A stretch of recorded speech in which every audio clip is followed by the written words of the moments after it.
جو ہمارا ہمسایہ ملک ہے وہ جس طرح اپنی معاشی ترقی کے ساتھ آگے بڑھ رہا ہے، ان کی معیشت جس طرح مضبوط ہو رہی ہے، اور چائنا دنیا میں ایک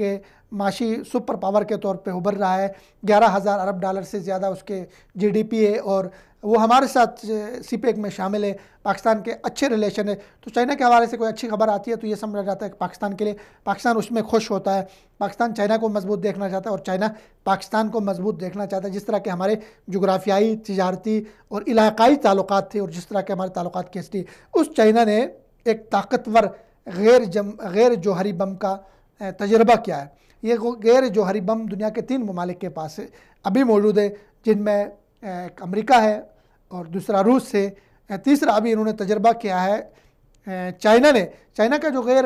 جوہری بم ہے، یہ اپنے حجم میں امریکہ کے اس بم سے چھوٹا ہے۔ اس کو انہوں نے نام دیا ہے مدر آف بمز، یہ ماں ہے ان بموں کی ماں۔ آپ کو یاد ہوگا کہ امریکہ نے افغانستان میں اس بم کو استعمال کیا تھا، لیکن تباہی اور اس کے خطورت اور اس کے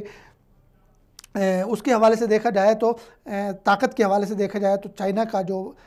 مدر آف بمز ہے یہ زیادہ طاقتور ہے امریکی بم سے۔ لیکن اسی طرح روس کے پاس جو موجود ہے، انہوں نے فادر آف بمز کہ بموں کا باپ اس کا نام دیا ہے۔ تو دنیا اس وقت جہاں معاشی ترقی کر رہی ہے وہاں اپنے دفاع کو مضبوط کر رہی ہے۔ ہم نے آج سٹوری شامل کی کہ پاکستان نے بھی ایک راکٹ سسٹم جو نیا تھا وہ اپنی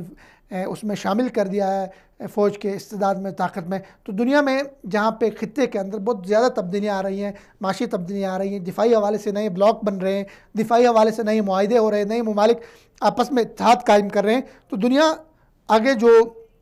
مستقبل ہے کسی بھی ملک کا، وہ 2 چیزوں سے وابستہ ہے، ایک اس کی معیشت کی مضبوطی سے اور دوسرا اس کے دفاع کی مضبوطی سے۔ جس ملک کا دفاع مضبوط ہوگا، جس ملک کی معیشت مضبوط ہوگی، دنیا میں وہ اپنا قد کاٹ بھی بنائے گا، دنیا میں اس کی عزت اور رسپیکٹ بھی کی جائے گی، دنیا میں اس کا ایک مقام اور مرتبہ ہوگا۔